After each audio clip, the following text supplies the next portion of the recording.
Oklahoma Inside Out, a weekly broadcast of Cimarron Alliance that focuses on the issues, culture, and people important to LGBT Oklahomans.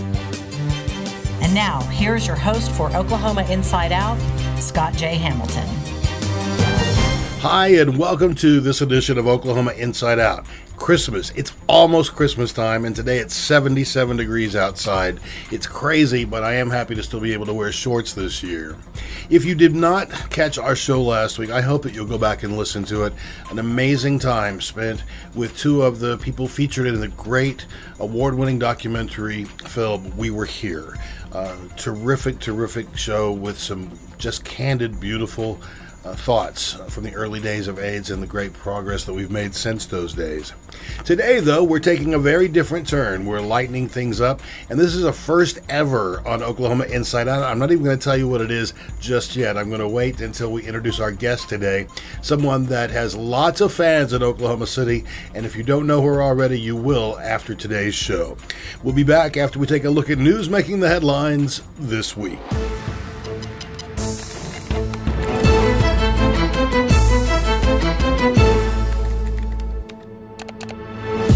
If the law is passed the way it is right now, I would go to jail and I would be killed. This is Ugandan gay activist Frank Mugisha speaking from Kampala last week regarding the newly revised bill known as the Kill Gays Bill, which would punish homosexuality, already illegal in Uganda, with life in prison or death. The bill says anyone who commits the offense and speaks out against this legislation more than one time is a serial offender, and the fact that I've already said in Uganda that I'm gay and that I'm an advocate for LGBT rights, that means I'm promoting homosexuality in Uganda, according to this bill, and it means I will be put to death. Mugisha says anti-gay leaders in the U.S. are lying when they say that the death penalty has been removed from this proposed legislation. The U.S. Supreme Court on Monday remained silent about whether it will enter the legal fray over same-sex marriage and hear one of several pending appeals on the issue. The court's 9 justices met in private on Friday to consider whether to review challenges to the U.S. Defense of Marriage Act, which denies federal benefits to married same-sex couples, and to California's gay marriage ban, known as Prop 8. In the orders list issued early on Monday, the court made no mention of any of this legislation, but they are scheduled to meet again in private on Friday. That's news making the headlines this week.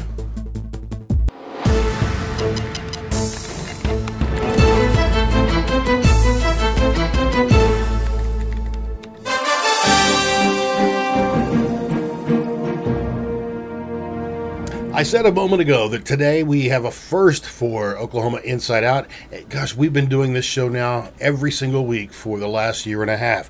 And it's not been for trying, it's been for scheduling issues that we've not been able to do that. But today we are pleased to welcome to our studio and to our show the very first drag queen that we featured on our show. And it's my privilege to welcome Vanity Halston to the show today. Welcome. Oh, how are you doing today? I'm great. It's so funny because over the last year and a half, we've talked to a lot of folks and say, oh, yeah, I'd love to do the show. But it's been a schedule issue or one thing or the other. Right before we started, you almost had a scheduling issue today. You were telling me about lunch at the Cheesecake Factory. Well, yeah, I'm a full-time student, and so I had to skip class and go to a doctor's appointment. And I was at lunch afterwards, and I was like, oh my gosh, I have something to do today. And, nothing today has gone to plan. So, but I mean, I'm here, and I'm having a great time. Well, most of our shows don't go as planned either, so you're in good company, okay, good. I promise. Good. Let's talk a little bit about your entertainer side. Now, Okay. You said that you're a full-time student, I but you am. could argue that you're also a full-time entertainer. You keep awfully busy in Oklahoma City. I do keep awfully busy. I've been doing shows since 1998. I started when I was 18 years old in Riverside, California. That's where I'm from. I moved here to Oklahoma. It'll be 4 years this coming February. And I was supposed to be an 8-month stay, and it ended up being 4 years. Started out at the Copa, and then I moved over to the Boom, and that's where I've been ever since for about 3.5 years. And it's just, I found a great family there, and it's been a wonderful experience. I'm there quite often, actually. You really are. And in addition to that, you also participated in a lot of charity events.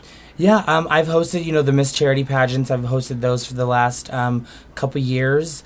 I try to do whatever I can to help out whatever organization needs help. Other options, I'm really passionate about other options, and Mary Arbuckle does an amazing thing for the community and the people who she helps out, and so I support her wholeheartedly. Wind House, there's so many others that I love to be a part of, and just whenever they need me, if I'm available, I'm there. I want to talk more about charity, but let's go back first to Riverside. Mm-hmm. You left California. I did. And moved to the middle of the country. What brought you to Oklahoma? My mom actually moved here about 6 years ago, and then my sisters followed, and they had babies, and so I flew out for all the births and birthdays and holidays, and it got to a point where my nieces and nephews didn't really know who I was. And so by the time they got to know who I was flying home. So I decided didn't want them to not know who I was and be a part of their life. And it'd be cheaper to pay rent here than to buy all those plane tickets. It is so cheaper to pay rent here. Oh my gosh! Yeah. How did you find? You started doing shows in '98. You said yes. Okay. How did you find the drag experience in California compared to Oklahoma? Yeah, I find and. No insult to anybody, but here in Oklahoma, it's a lot of pageants. If you have a title, then you're somebody. In California, that's just not really heard of. I mean, there are some pageants in California, but it's definitely not a focus in the entertainment world out there. So it was quite different to have to come here and then compete with, the huge hair and the huge costumes. Because in California, it's just completely different. A lot of straight women could say the same thing moving to Oklahoma from California. Yeah, I had a couple of ladies last night because I'm taking over the Dr. Sketchy's Anti-Art Show. I'm now the new owner in the Oklahoma City branch. And so I also co-run TNT Burlesque and Variety Troupe, which is actually happening this weekend, Friday, Saturday. And we had a couple of our girls said that they had big hair envy last night at the pageant, so it was fun. The reason I asked about the difference is because coming back to Oklahoma after living in New York for a long time, I was stunned at how big drag is here. It's not so much on the East Coast. You have some drag performers, but nothing. Like here. Yeah. And drag is really big on the West Coast too. Mm-hmm. I mean, we're overrun by them, if you will. But it was really weird because my mom was really worried about me moving out here at first because they live in Weatherford. My whole family does. So my mom was like, I don't know if there's a little big gay scene here. I'm worried about you moving to the city by yourself. And I said, Mom, I'll be okay, And I moved here, and then so she comes out to me, and I was really shocked by how big the gay scene is here. I mean, it's still not quite as big as California or maybe New York, but it's quite big. It's growing. I think people are becoming more comfortable being themselves in a lot of cases, and that's why we do the work that we do every day, is so that people can be themselves. Yeah. And I know that you mentioned Weatherford. If you had moved to Weatherford, then your only venue probably would have been the Sonic on Friday night as the high school kids drove through. Yes. But it's great that you are close to your family, but you're here where you have a chance to perform. And I want to talk about this weekend and the work that you've been doing and that you're going to do right after we take this break. Great.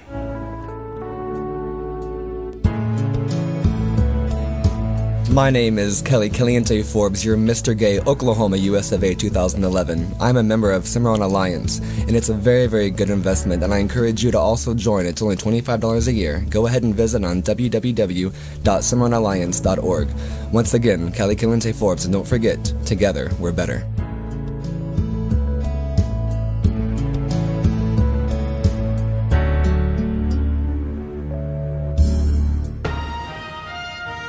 For 44 years, the Oklahoma Observer has been concerned about Oklahoma families. Traditional families, blended families, families with LGBT children, and LGBT families who have children. We believe strongly that no individual or family in our state should be marginalized, especially not by politicians. That's why we hold lawmakers accountable to every family in Oklahoma, and that includes your family. We just bet you will find our in-depth reporting, critical analysis, and no-holds-barred style a refreshing change of pace from the state's mainstream media. It's our job to report on news that matters to you. I hope that you will visit us today at www.okobserver.net to see for yourself how much we value you, your concerns, and your dreams for the future of Oklahoma. That's www.okobserver.net. Welcome back to Oklahoma Inside Out. I'm Scott J. Hamilton, and our guest today in our studio is Vanity Halston. Now, just before the break, I said I wanted to take a look at what's happening this weekend. You have a big show coming up Thursday, Friday, and Saturday. Just Friday and Saturday. Okay. It's at the Boom, and it's a burlesque show. And we have two huge burlesque stars from Dallas coming in, the Dirty Blonde and Angie B. Lovely. I host the shows. There are 8 o'clock dinner shows. Tickets are $20. If you buy them online, you go to tntsizzle.com. It's a great show. We typically get very full for these shows.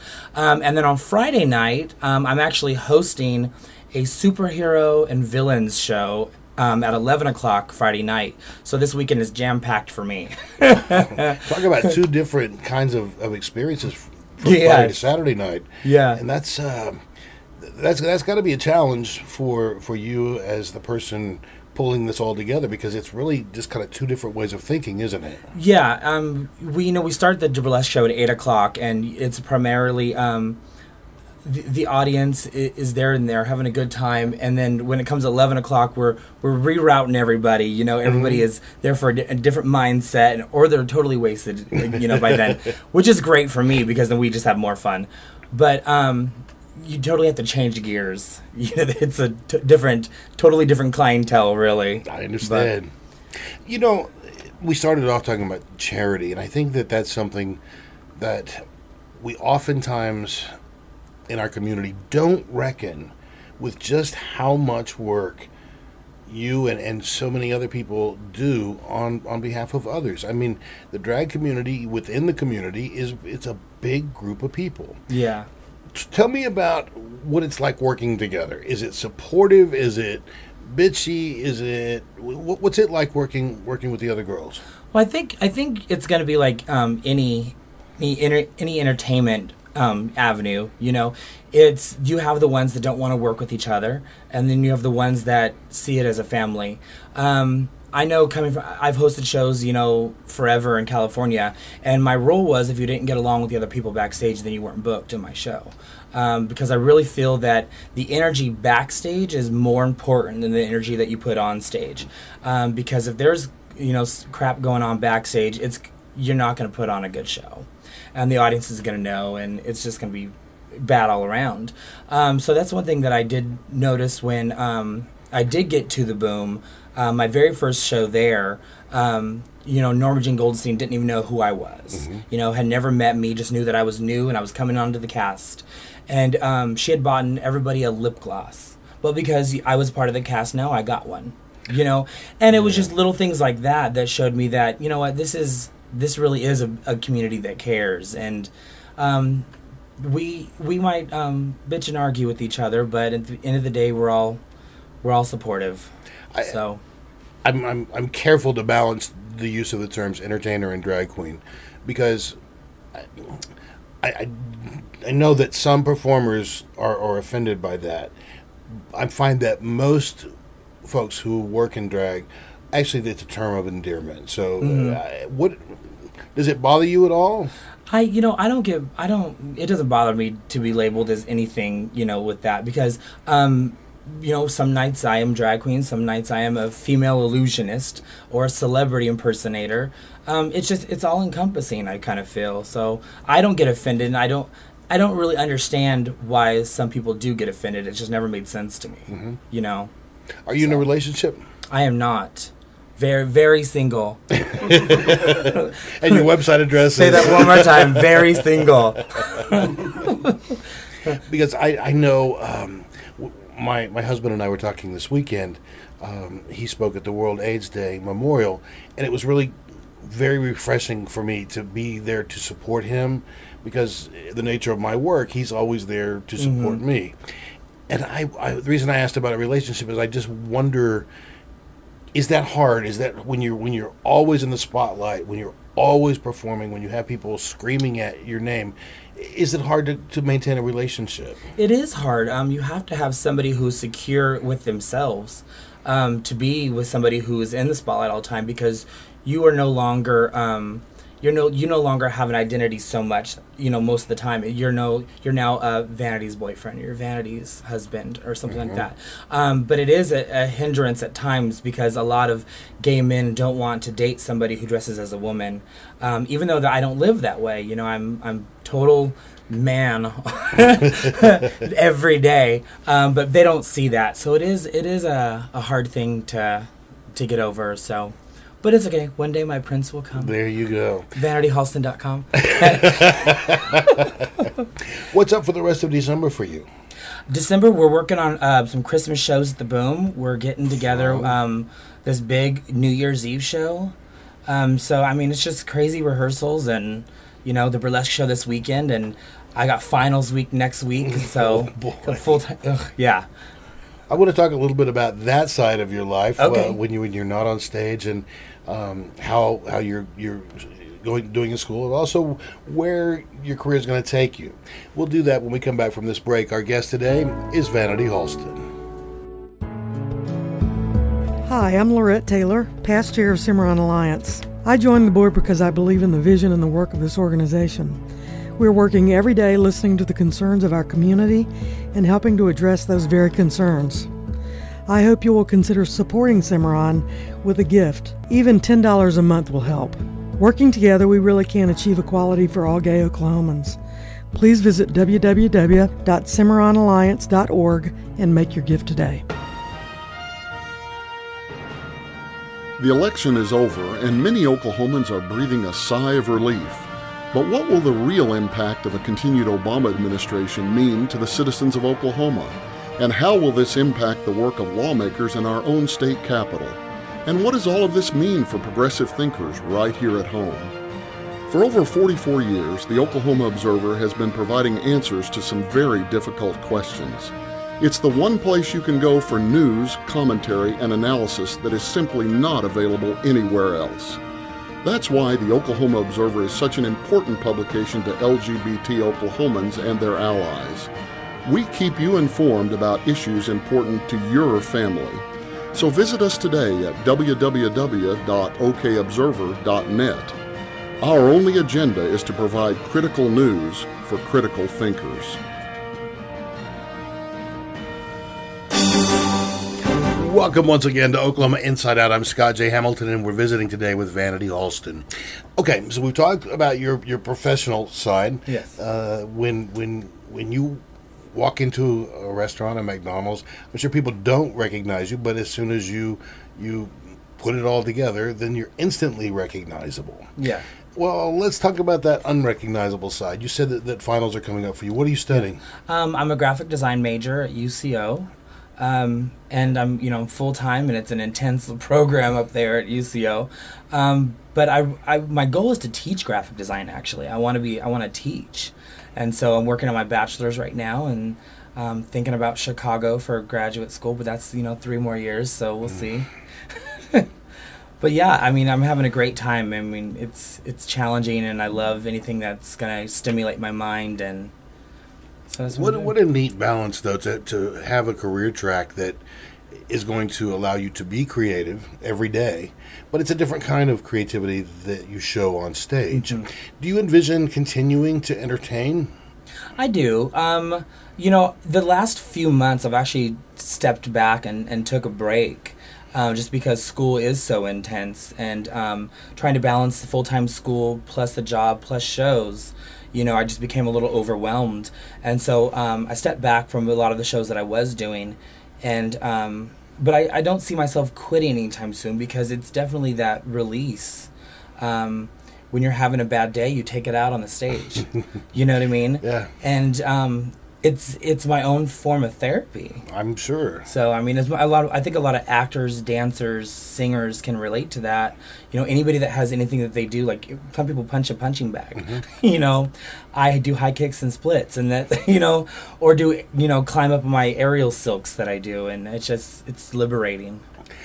What What advice would you give to a young person who wanted to kind of ease their way into drag performing? Don't let anybody discourage you. Because there are a lot of mean people out there who will talk a lot of crap about you when you first start. Nobody who starts is pretty. And, when I first started, I have pictures that I don't dare show. Unfortunately, we did a turnabout drag show last year, and there are pictures of me now on the internet that I just wish could evaporate. Yeah. I get that. But, you can only, for most people, you can only get better, and I just don't ever give up and don't let anybody discourage you and just keep going. And if you love it, do it. It doesn't matter what anybody else thinks. So you were a young man when you started doing drag. I was 18 and it was a dare. Is that right? Yeah, it was a dare. It wasn't... one of my friends was like, because I was a singer and dancer and, all this stuff. And he was like, you should do it. And I said, no, I don't really have an interest in, dressing as a woman. And he's like, well, come on, will we dare you? And all my friends were like, yeah, let's do it. And we talked to the show host at the time at the club that I was at. And then she said yes when she found out how many people wanted to come and see me perform. And after that night, I was invited back. And the star was born. 15 years or something like that. So that's really an awesome story. I can't believe it. We're just about out of time, but give us the website to order tickets for this weekend. This weekend it is tntsizzle.com. tntsizzle.com. Yes, or you can just find me, Vanity Halston, on Facebook. Terrific. Our guest today has been Vanity Halston, and I'm going to ask you to promise to come back and see us. Will you do that? Oh, anytime. I would love it. Thank you so much, and thanks to our listeners. Were it not for you, we wouldn't do what we do every single week. We hope that you'll tell your friends about this show and take a look at some of our previous shows. They're always available to you. New shows are always available on iTunes, and you can catch up on back episodes at CimarronAlliance.org.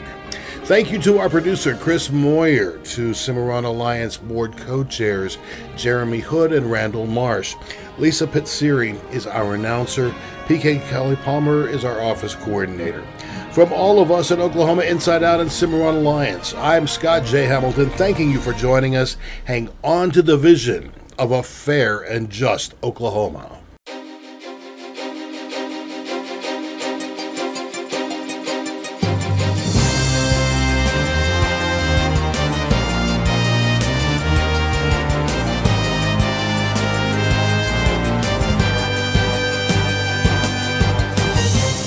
Oklahoma Inside Out is a production of Cimarron Alliance, Central Oklahoma's preeminent LGBT advocacy and education organization.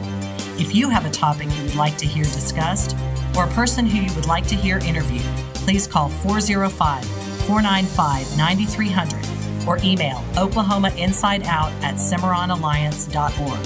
Please feel free to share the link to this broadcast with your friends.